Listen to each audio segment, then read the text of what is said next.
What is going on, everybody? I hope y'all are having a great day.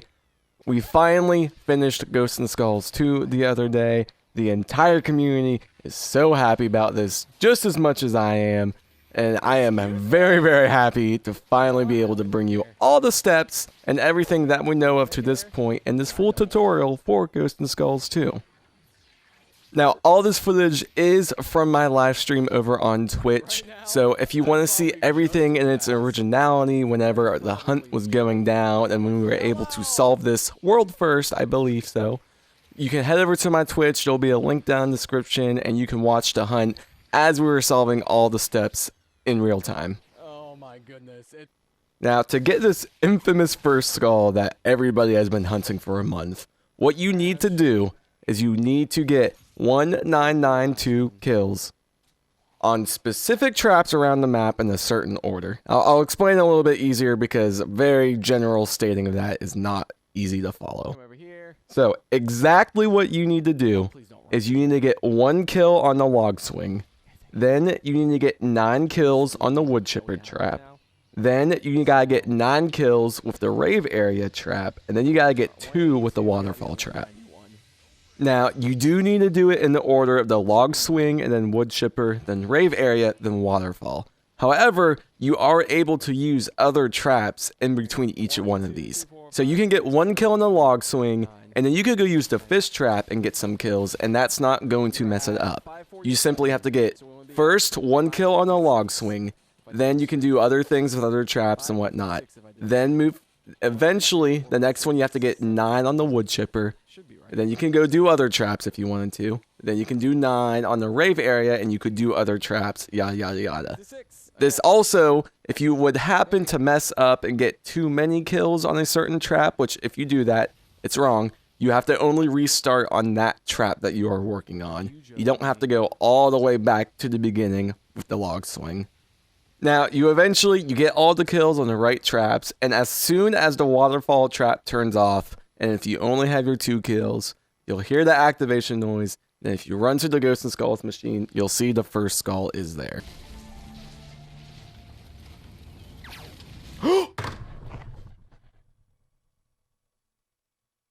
Now, for the second skull, it's a little bit of a matching game / hide and seek. Not too terribly difficult, but if you don't know what you're doing, it does take you a while to figure out or to randomly stumble upon it like we did while we were hunting.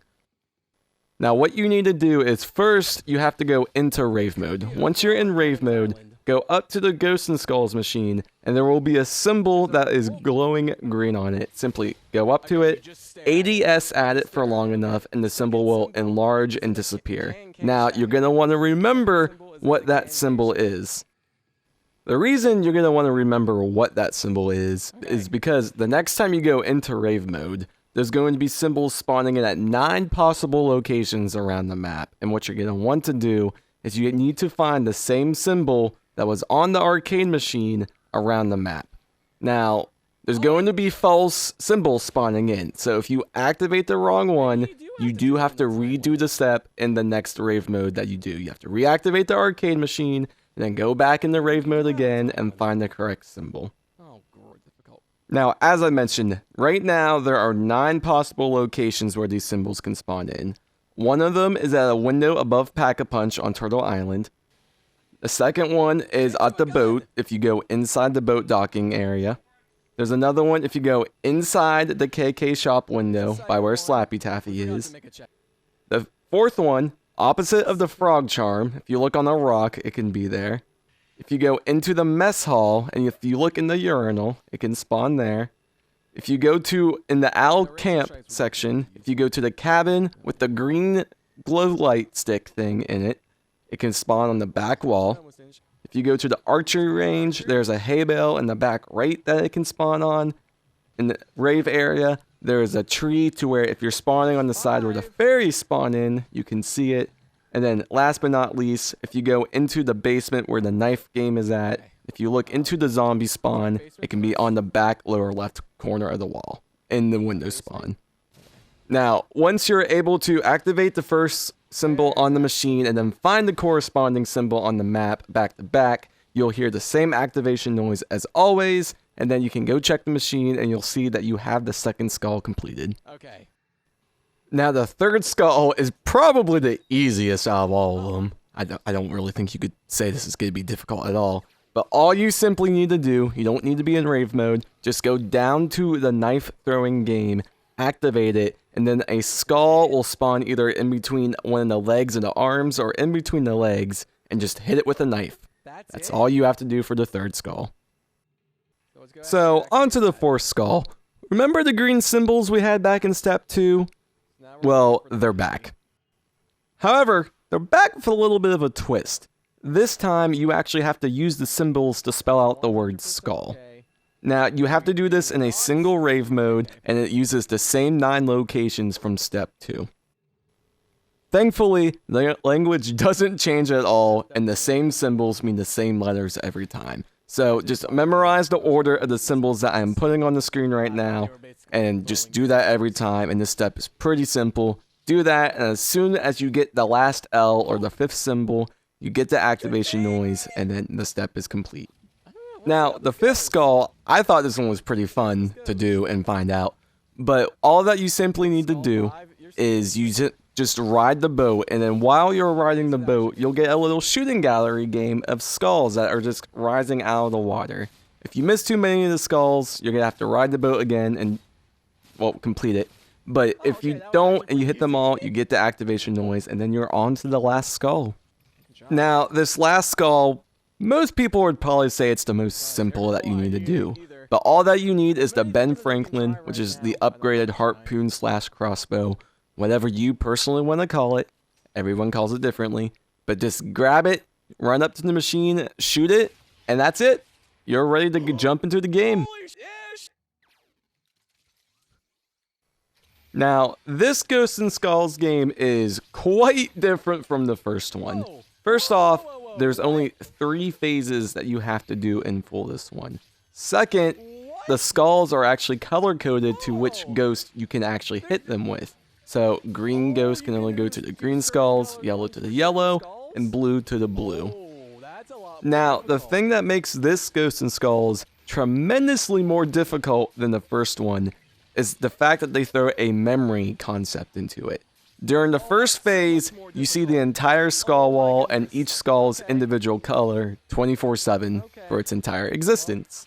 During the second phase, the skulls will actually flip forward and back, so you don't always know what color which skull is unless you remember it from memory. But on the second phase, they will flip back, so it will keep reminding you what color you need. The third phase is the most evil, diabolical thing that they probably could have done. You have, I think it's about 30 seconds to a minute to remember what the entire wall is, and then once it turns around, it stays like that permanently. You have to remember the entire wall and every skull exactly what each color is. Now, they did add a neat little trick into this one with the colors, so that way you can not only get through each skull wall faster, but whenever the skulls start turning around, it gives you less chance for error if you have a better memory. So basically, what it is if you hit consecutive shots on the same color, it's like a multiplier and it will take out more than just one skull. So say you hit a green skull with a green ghost, then your next shot is a green ghost going onto another green skull. Well, instead of just taking out one skull with that hit, it will take out 2. And then if the next ghost is green and hits another green skull without missing at all in between, then it will take out 3 skulls instead of just 1. It's a chain and it builds up on each other, and it works like this for each color.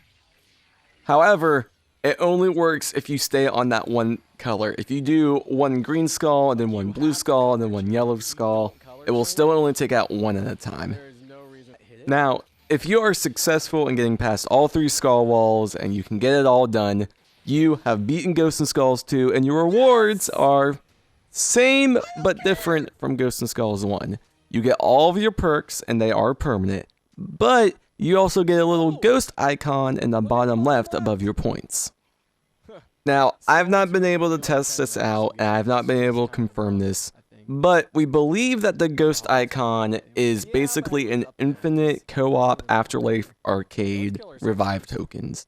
Because in solo, if you go down, you go to Afterlife Arcade, obviously as long as you have up and atoms, you can just instantly come right back. You don't need tokens, you don't need to do any of that.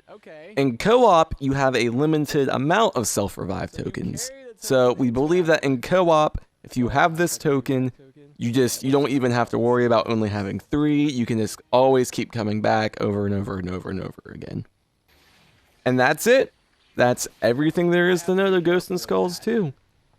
I had so much fun hunting this Easter egg. So many different people of this community helped out. Like, I don't even know everyone to name. This is just a shout out to everyone in the community. I wish I could honestly think of everyone's name right now, because I can't even begin to fathom how many people put time and effort into this Easter egg.